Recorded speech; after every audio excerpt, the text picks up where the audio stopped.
when you're up at the window, you want to very casually ask the teller to remain calm and remain right where I can see them at all times. I want you to remain calm and your body under top drawer and take all of the bank. Okay, so here are the tips to rob a bank. You go when it's busy. You don't want to go when it's not super busy, because then it's a lot easier to pinpoint who actually robbed you. Not wear like really any identifiable clothing. Wear no clothing. Wear no clothing. So be naked. Wear no clothing. This way, then you can put clothes on as you're leaving, and then you're like, well, no, the assailant was clearly naked. I, however, am clothed, so it cannot be me. He threw a smoke bomb and he disappeared. It was the craziest shit I've ever seen. I have had someone actually come up to me. They were like, I want you to give me everything that's in my account right now. And for a second, I was like, oh, fuck, it's happening. Oh, this is it. This is my last day here, I guess. Because that's going to be your last day? Oh, yeah. Oh, if I get robbed, that's my last day, for sure. Because they'll give me... If I quit because of that, they'll actually compensate you. This is the gambit. You go rob a bank, but you're friends with the teller, right? The teller quits because of it. You go to jail, but that money that the teller gets for quitting, that compensation, bail bond, that's the bail.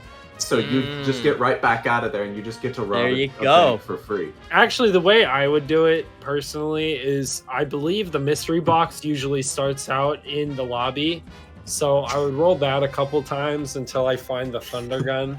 And then usually you can aggro all of the tellers, and you can just kind of run them in a circle around the center of the lobby and get them all at once with like one good thunder gun shot.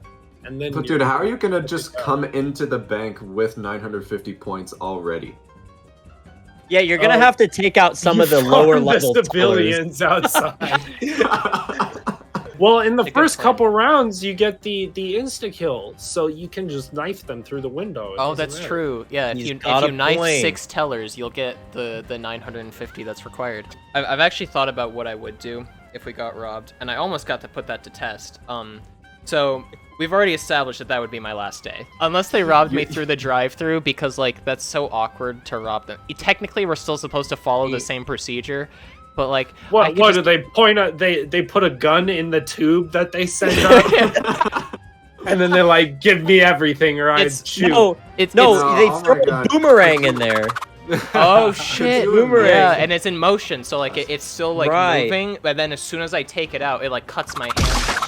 I don't know if you guys heard about this or not, but that's actually how about 60% of bank robberies occur in Australia. Yeah.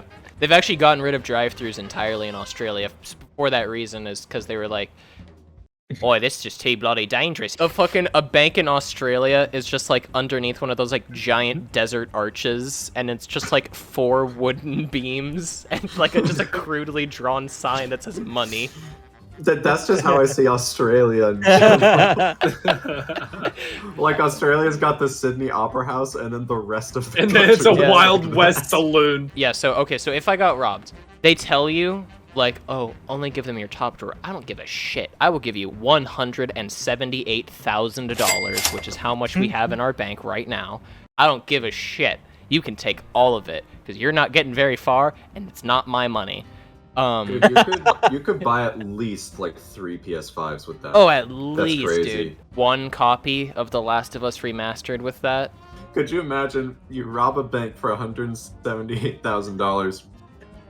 Successfully, you get away, and then the next day you come in with $178,000 and ask if you can deposit it. That's what I've always wondered. Like, what the fuck do you do with that? Like, it's... No, you come back in with $177,000 and 10 ring pops on your fingers. 10 ring pops cost $100 each.